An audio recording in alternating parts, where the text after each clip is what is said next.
Au cœur du Haut-Valais, ce chantier focalise l'attention du monde entier, car c'est au 5e étage de ce bâtiment que devrait être produit d'ici moins de 8 semaines la substance active pour un potentiel vaccin contre le coronavirus.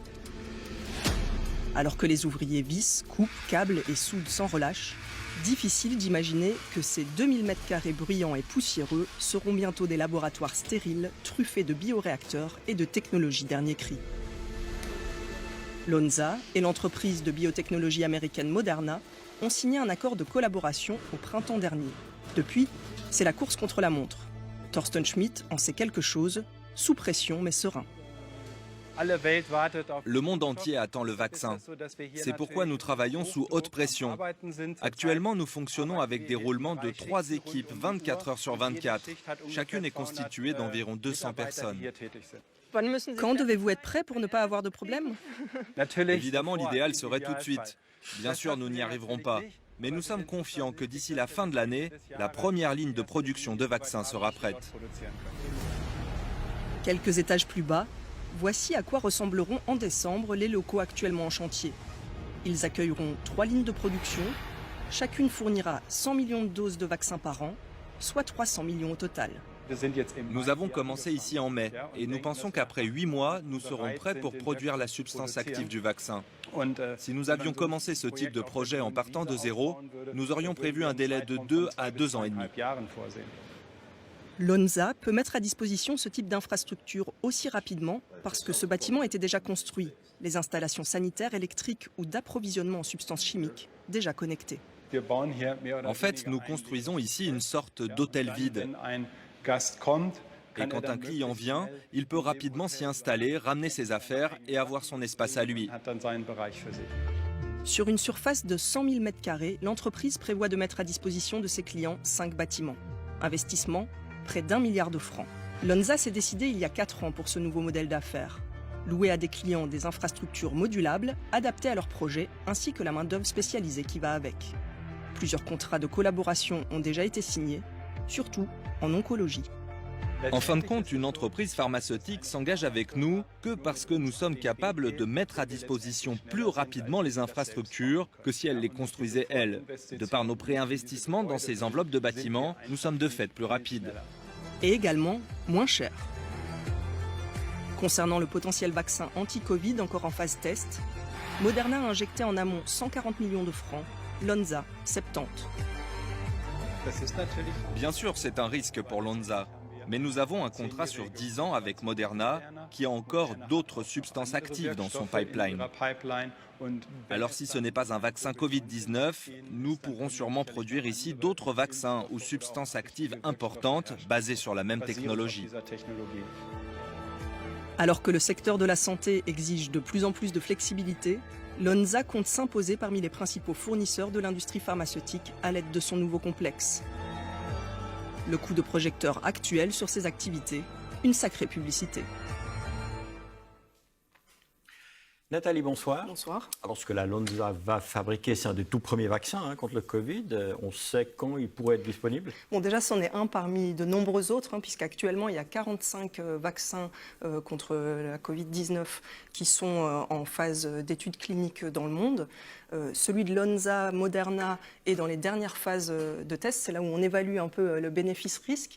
Et puis surtout, après, arrivent les autorités sanitaires qui vont octroyer ou non des autorisations de mise sur le marché. Et là, c'est une étape très risquée puisque seulement 20% des vaccins en phase 3 réussissent à passer la rampe. Donc vous dire aujourd'hui, ça sera ce vaccin, un autre, plusieurs, aucun peut-être, c'est difficile. Ce qui est sûr, c'est que les entreprises qui se sont lancées dans la course, elles parient sur leur réussite. Et puis comme on l'a vu dans votre reportage, la Lonza, c'est devenu un projet pharaonique.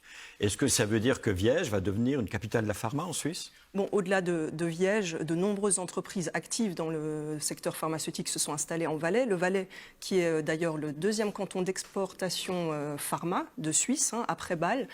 Les deux pôles sont un peu différents parce que Bâle, vous avez des géants comme Roche et Novartis qui produisent des médicaments qui arrivent jusqu'aux patients, jusque dans vos armoires à pharmacie, alors que le Valais, là, ce sont plutôt des entreprises qui fabriquent pour d'autres qui vont ensuite commercialiser des produits, des médicaments après avoir été fournis dans ces substances.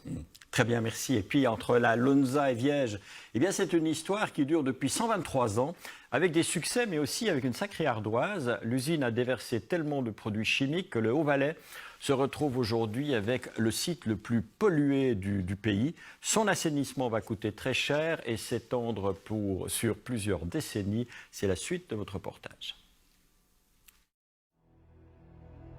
Dans les années 1920, Viège, c'était ça, un village et une usine. Aujourd'hui, une ville industrielle. 8000 habitants, 9000 places de travail, dont presque la moitié chez Lonza, spécialiste du secteur chimique et pharmaceutique. Émile, 94 ans, replonge dans ses souvenirs. À l'époque, il travaillait pour le moulin de la commune. Partout là, il y avait des terrains agricoles, des champs. Là où maintenant Lonza s'est agrandi. Ça vous fait bizarre qu'il y ait si peu de verdure en bas maintenant? Que voulez-vous que je vous dise? Il faut vivre avec son temps. Mais bon, c'est quand même un peu trop grand tout ça. Lonza. C'est nécessaire pour le Valais, mais là, ça suffit. Avant de devenir le plus important employeur du Haut-Valais, Lonza, à ses débuts, en 1897, c'est cette petite usine hydroélectrique sur les rives de la rivière du même nom. L'abondance de chaux sur place permet également de produire du carbure de sodium, une importante source de lumière à l'époque. 1907, l'entreprise déménage à Viège, l'usine plus grande. Les produits qu'elle fabrique se diversifient de décennie en décennie. C'est aussi l'essor des paysans ouvriers. Viège évolue, son économie également, des usines se construisent, des écoles, et Lonza, toujours là. Ces 123 dernières années, Lonza a une histoire mouvementée. Ça a commencé avec le carbure de sodium, plus tard des engrais, des substances chimiques de base, puis des vitamines. Et aujourd'hui, nous posons à nouveau un jalon qui sera important pour notre avenir. Des mutations d'activité accompagnées de restructurations et de licenciements. Aujourd'hui, la société se profile comme un fournisseur de substances pharmaceutiques et biotechnologiques. Dans ces secteurs, le groupe produit plus de 1000 molécules chaque année pour plus de 500 clients. Lonza, en pleine phase d'expansion. Le nombre d'employés explose, 2500 en 2015, 4000 fin 2020. De plus en plus d'étrangers, beaucoup d'Allemands, au profil très spécialisé. Résultat, la commune de Viège sous pression pour suivre le rythme. Les quartiers d'habitation poussent comme des champignons, crèches et écoles aussi. Une patinoire toute neuve, financée à 90% par la commune, mais qui porte le nom de Lonza.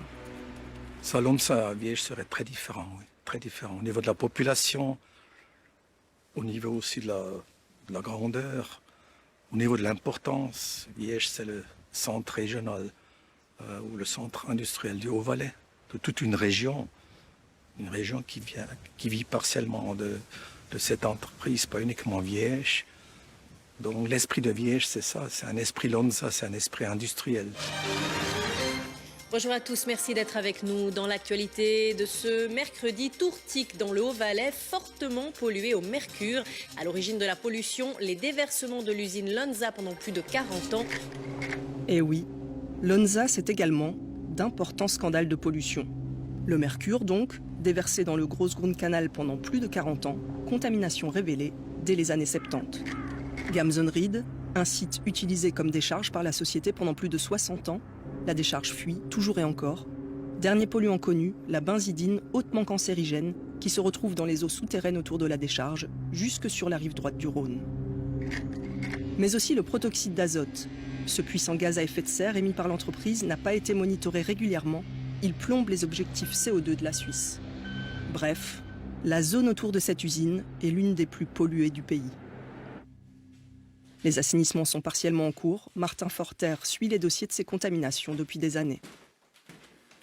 C'est bien, si Lonza fait du chiffre d'affaires et des bénéfices, ça leur permettra de bien nettoyer. Lonza est devenue grande et forte comme elle l'est aujourd'hui parce qu'elle a notamment stocké des déchets chimiques dans la décharge de Gamsenried pendant 100 ans. C'était une gestion des déchets bon marché et elle a fait des profits en conséquence. Sauf que la société a récemment annoncé la mise en vente de son secteur spécialité chimique, fabriqué notamment derrière ses enchevêtrements de tuyaux. Cela va des désinfectants jusqu'aux produits de protection du bois, en passant par les vitamines. L'affaire devrait se conclure encore cette année. Lonza essayerait-elle de se débarrasser de son passé pollué ? Lonza a vécu sans cesse des mutations ces 123 dernières années. Nous sommes à un nouveau tournant. Et si nous regardons vers l'avenir, il est également important de ne pas oublier le passé. Les sites contaminés font partie de l'histoire de la Lonza. Nous les assumons et nous les remettons activement en état. Ces zones polluées restent clairement de notre responsabilité. C'est très important pour nous que ces sites ne disparaissent pas. Ce qui est important à nos yeux, c'est que la responsabilité pour ces sites contaminés reste chez Lonza Pharma. L'externalisation, la vente font courir le risque que la responsabilité se brouille, par exemple pour la décharge chimique de Gamsenried. Nous voulons exclure ce risque et invitons donc Lonza à conclure un contrat en conséquence avec le canton et de le rendre public. Assumer tout son héritage industriel, s'imposer sur l'immense marché des biotechnologies, depuis plus d'un siècle, Lonza écrit son histoire, celle de Viège et de toute la région.